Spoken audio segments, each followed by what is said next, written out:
Hello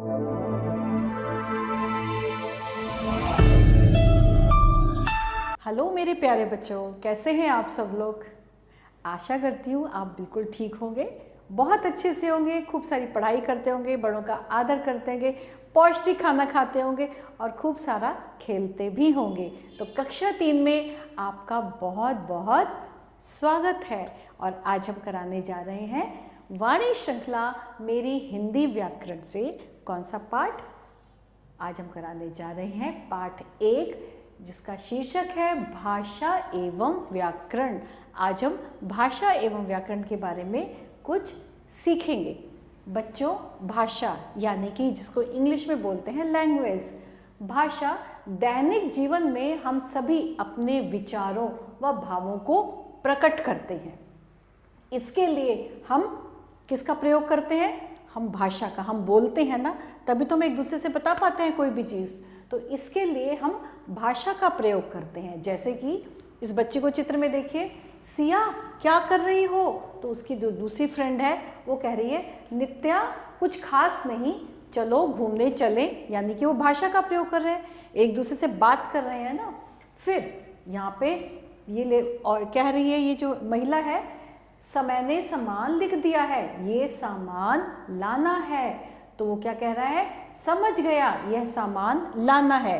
तो उपर्युक्त चित्रों पे इसमें से बोलकर और लिखकर अपनी बात समझाई गई है। यही भाषा है। भाषा वह साधन है जिसके द्वारा हम बोलकर या लिखकर दूसरों को अपनी बात समझाते हैं। मतलब भाषा वह साधन है जिसके द्वारा हम बोलकर या लिखकर दूसरों को अपनी बात समझाते हैं और दूसरों की बात स्वयं समझते हैं, खुद भी उनकी बातों को समझते हैं। तो बच्चों, भाषा के 2 रूप होते हैं। कितने रूप होते हैं भाषा के? 2 रूप होते हैं, मौखिक भाषा और लिखित भाषा। तो पहले हम मौखिक भाषा पढ़ेंगे। अपने भावों तथा विचारों को बोलकर दूसरों को समझाना, वो क्या होता है? मौखिक रूप कहलाता है। जैसे 2 व्यक्तियों का आपस में बातचीत करना, मंच पर नेता का भाषण देना, प्रश्न पूछना और बोलकर उसका उत्तर देना आदि मौखिक भाषा के उदाहरण हैं। ये क्या है? ये है मौखिक भाषा। और अब आएगी लिखित भाषा। लिखित भाषा अपने भावों तथा विचारों को लिखकर प्रकट करना तथा दूसरे के विचारों को पढ़कर समझना भाषा का लिखित रूप कहलाता है। जैसे पत्र, पुस्तक, समाचार आदि लिखित भाषा के ही उदाहरण हैं। अब हमारी है भारत की, हमारे देश की मुख्य प्रमुख भाषाएं कौन कौन सी हैं बच्चों? हमारे देश में 22 मान्यता प्राप्त भाषाएं हैं। कितनी? 22, जिसमें से हिंदी सबसे अधिक बोली जाती है। हिंदी भाषा जो है वो सबसे ज़्यादा, सबसे अधिक बोली जाती है। भारत के अलग अलग राज्यों में अलग अलग भाषाएं बोली जाती हैं। हमारे देश में अलग अलग राज्य हैं, डिफरेंट स्टेट्स हैं, तो अलग अलग राज्यों में अलग अलग भाषाएं बोली जाती हैं। जैसे असम में असमिया, उड़ीसा में उड़िया, पंजाब में पंजाबी, उत्तर प्रदेश में हिंदी, बंगाल में बांग्ला, केरल में मलयालम, गुजरात में गुजराती और तमिलनाडु में तमिल। ये सारे राज्य हैं और इन राज्यों में ये वाली भाषा बोली जाती है। और अब है स्क्रिप्ट यानी कि लिपि। लिपि भाषा को लिखने के लिए कुछ चिन्ह निश्चित होते हैं, जिन्हें क्या कहते हैं बच्चों? जिन्हें लिपि बोलते हैं। प्रत्येक भाषा की अपनी लिपि होती है। कुछ भाषाएं और उनकी लिपियां इस प्रकार हैं। जैसे कि हिंदी में जो बोली होती है उसकी जो लिपि है, कौन सी लिपि है? देवनागरी। अंग्रेजी की रोमन, पाली की ब्राह्मी, उर्दू की फारसी, पंजाबी की गुरुमुखी और डोगरी की डोगरे। ये क्या थी? ये भाषा थी और ये थी उनकी लिपि। अब हमारा है ग्रामर, व्याकरण।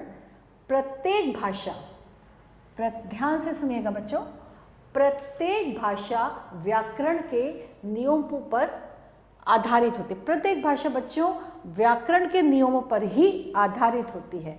व्याकरण से ही किसी भाषा को शुद्ध रूप से पढ़ना व लिखना सीखा जाता है। इससे लगता है, इससे प्रतीत होता है कि व्याकरण हमारे लिए कितनी महत्वपूर्ण है, व्याकरण के नियमों को जानना। व्याकरण वह शास्त्र है जो किसी भाषा को शुद्ध रूप से बोलना, लिखना या पढ़ना सिखाता है। चलो अब हम अभ्यास करते हैं। निम्नलिखित भाषाओं के सामने उनसे संबंधित राज्य का नाम। तो सबसे पहले है पंजाबी। पंजाबी भाषा कहाँ बोली जाती है बच्चों? पंजाबी भाषा बोली जाती है पंजाब में। तो हमने यहाँ पे क्या लिख दिया? पंजाब। गुजराती भाषा कहाँ बोली जाती है? अभी हमने पढ़ा था, गुजराती भाषा गुजरात में बोली जाती है। मराठी कहाँ बोली जाती है? मराठी भाषा बोली जाती है महाराष्ट्र में।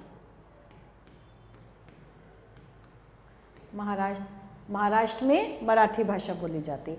और ये 3 जो बच्चे रह गए हैं, इनको कौन करेगा? इनको आप बताएंगे हमें कि ये भाषाएं कहाँ कहाँ बोली जाती हैं। और इसके बाद निम्नलिखित शब्दों को हमें शुद्ध करना है। ये अशुद्ध लिखे हुए हैं और हमें इनको शुद्ध करके लिखना है, जिसमें सबसे पहले है, ये क्या लिखा है? अधियापक। अधियापक को हम शुद्ध करके कैसे लिख देंगे? ये गलत लिखा है, हमने इसको सही करके लिख दिया अध्यापक।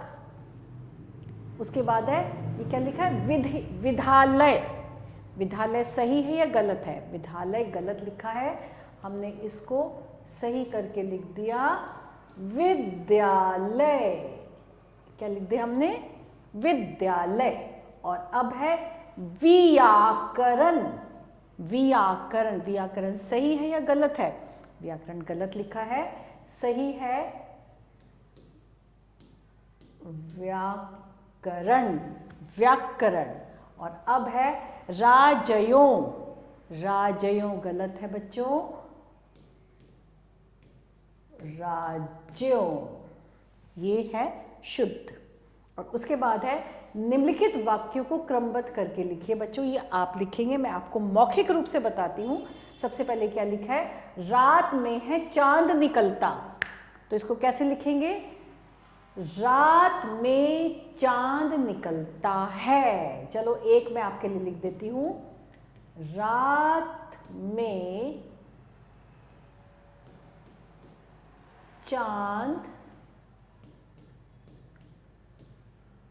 निकलता है। ये हमने इसको क्रमबद्ध करके लिख दिया। दूसरा है दूध लिया पीने बिल्ली। इसको कैसे ठीक करके, इसको क्रमबद्ध कैसे करेंगे? बिल्ली ने दूध पी लिया, इसको लिखा जाएगा। चलो ये भी मैं आपको लिए कर देती हूं। बिल्ली ने दूध पी लिया। हमने ये क्रमबद्ध कर दिया, पहला और फिर ये था दूसरा। तो इसको हमने किया क्रमबद्ध। और इसके साथ हमारा ये आज का पाठ यहीं समाप्त होता है। आभार।